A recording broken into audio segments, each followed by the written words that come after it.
La seu de la comarca del Matarranya va acollir la presentació oficial de l'Associació d'Autisme del Baix Aragó Matarranya, una entitat creada per mares i pares de persones amb trastorn de l'espectre autista. L'associació fa prop de 2 anys que treballa, però ara inicia una nova etapa en l'objectiu de guanyar visibilitat i continuar reclamant més recursos i una millor coordinació en els serveis sanitaris i educatius.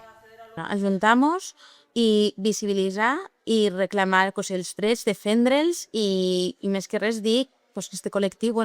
està aquí, té unes necessitats molt distintes i defendre-les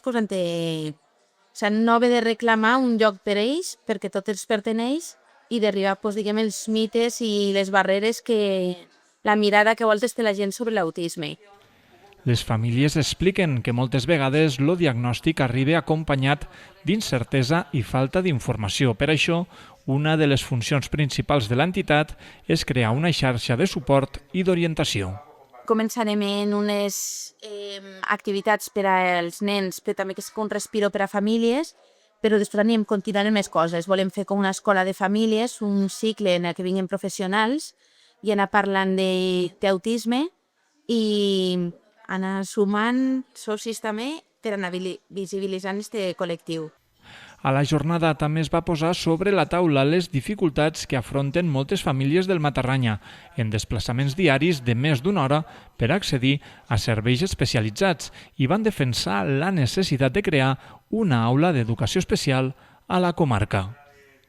Es una demanda del Gloria Fuertes de hace ya, me atrevería a decir, 7 u 8 años, viendo el crecimiento que hay de alumnado de esta zona y además de niños y niñas pequeños, que tienen 1 hora y cuarto hasta 1 hora y media, algunos de ellos y ellas, para llegar a sus domicilios, 1 hora y media de ida y 1 hora y media de vuelta. Y en un autobús, un chico o una chica con autismo es una situación muy agresiva para ellos y para ellas.